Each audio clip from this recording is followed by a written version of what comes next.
1, 1, 7, 2, 2. 5 numbers sent out on a high frequency.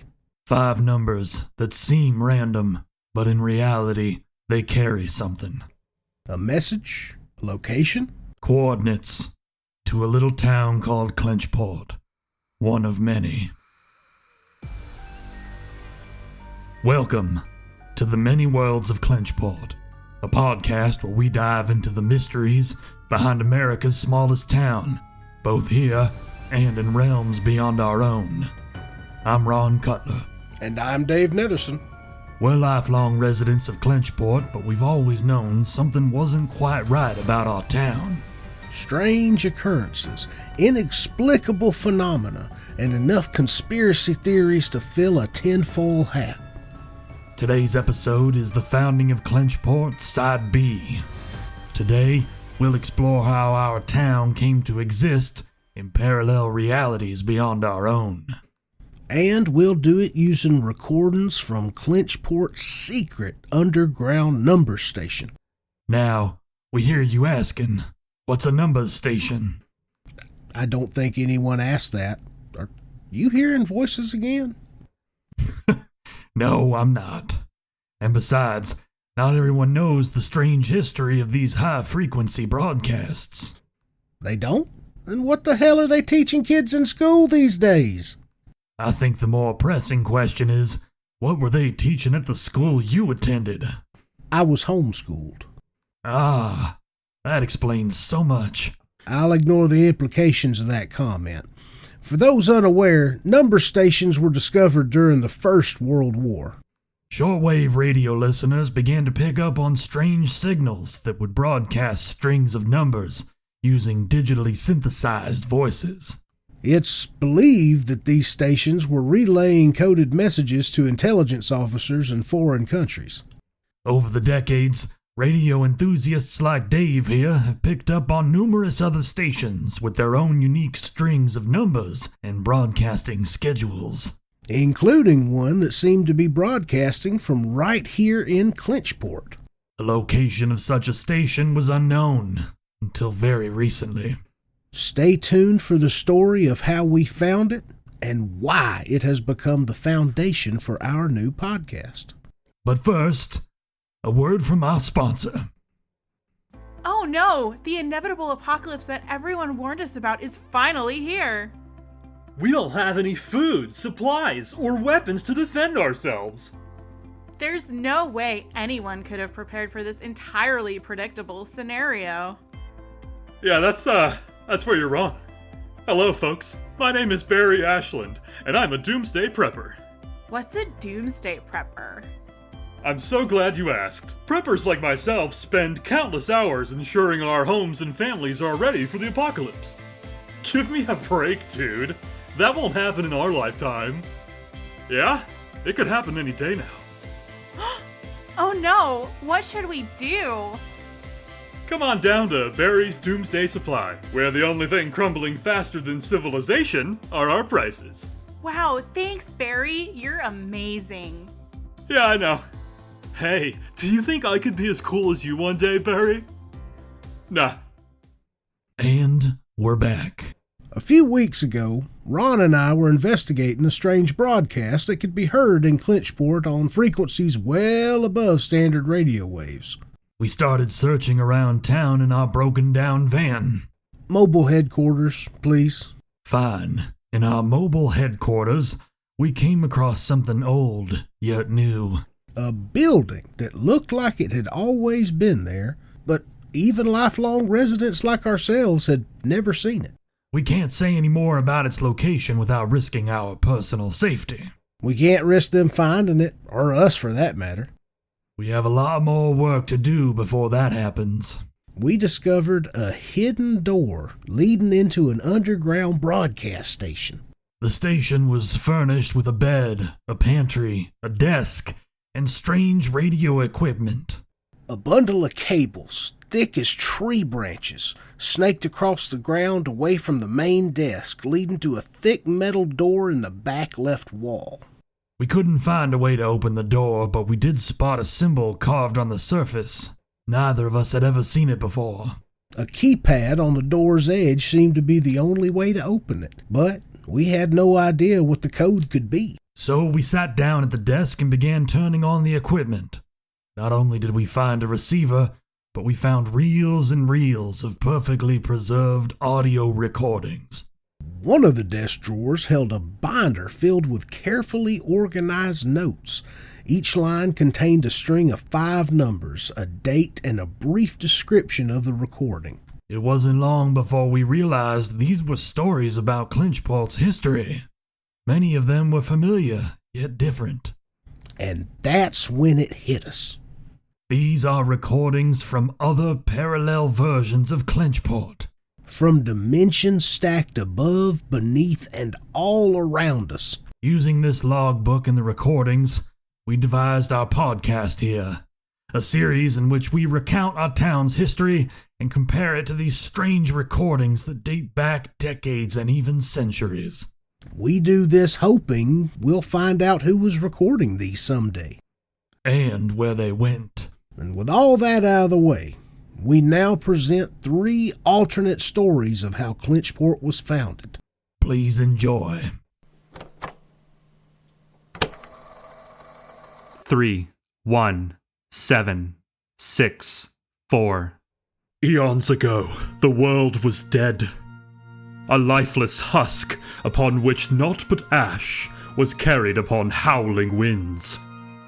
Death reigned until the sphere arrived. All praise and glory to the sphere!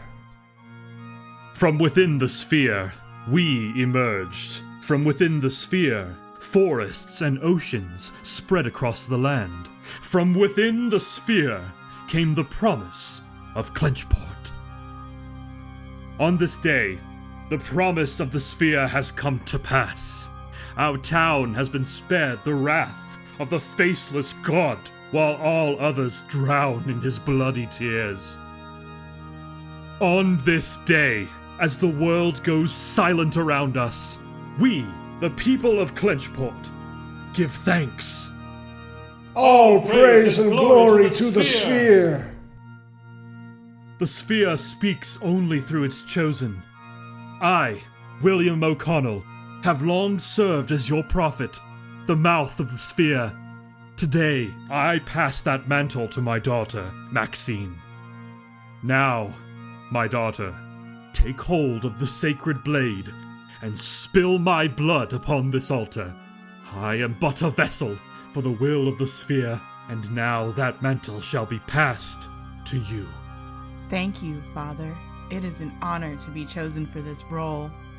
I bid thee farewell, Father.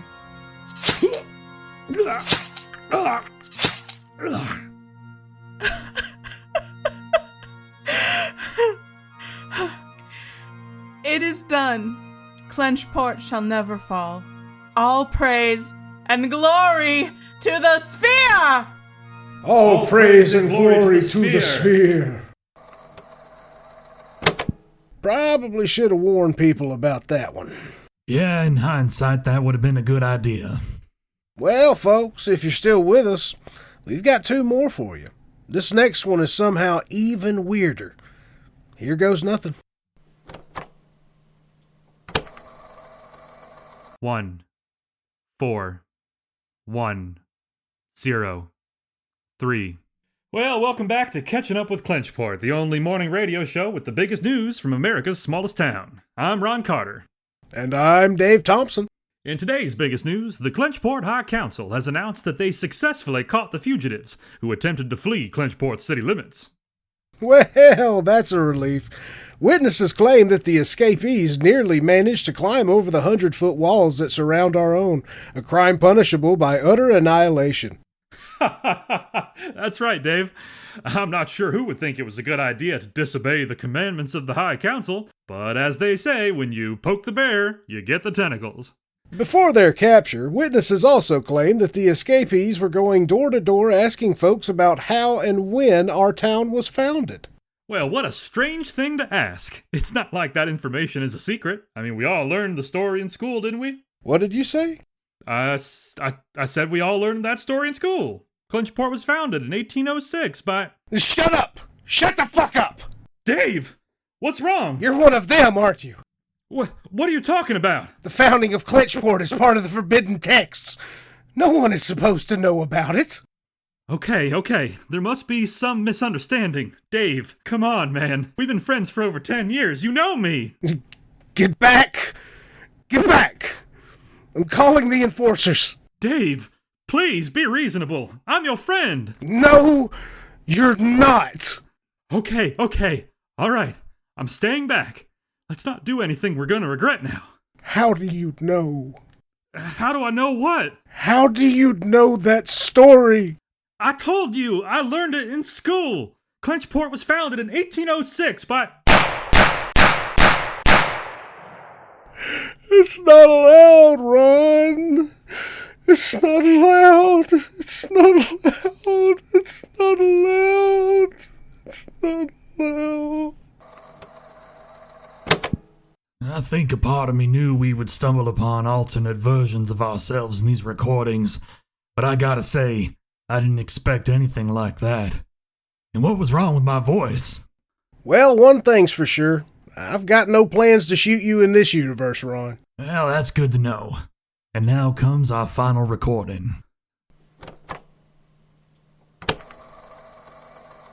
1, 1, 0, 6, 9.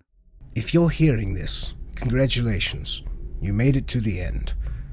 My name is Mark Prescott, and I am one of the last survivors of the research outpost known as Clenchport-11069.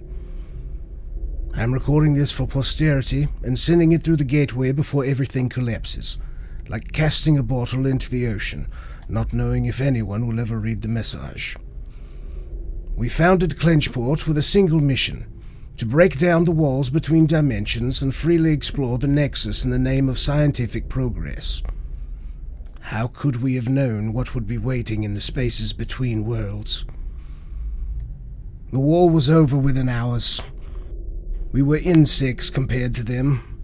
As my colleagues all fell one by one, their question to me was always the same: did we do the right thing? My honest answer is that I don't know. Now, I am left with an even greater choice that would affect every universe in this nexus. Do I close the gateway and collapse this entire dimension to stem the tide? Or do I step through it to selfishly escape my fate, knowing full well that what happened here could spread to countless other parallel realities? I am not so arrogant that I would choose my life over billions of others across the nexus. I know what to do, but that doesn't make this any easier.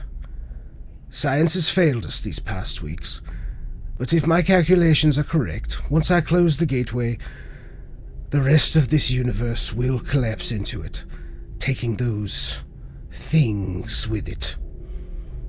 I suppose the only comfort I can take at this point is that it will be a quick death. To my darling Selena, I know I chose my work over our family. I have long laughed at the prospect of a life beyond death, but at this moment, I want nothing more than to see you and our children again.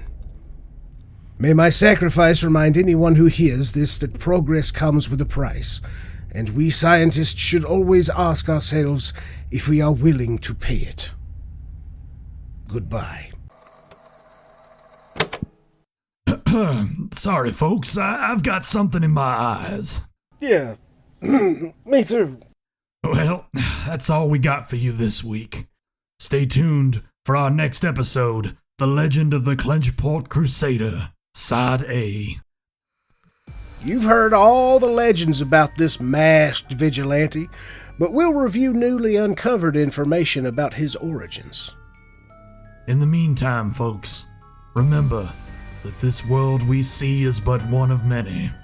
And all of them are terrifying.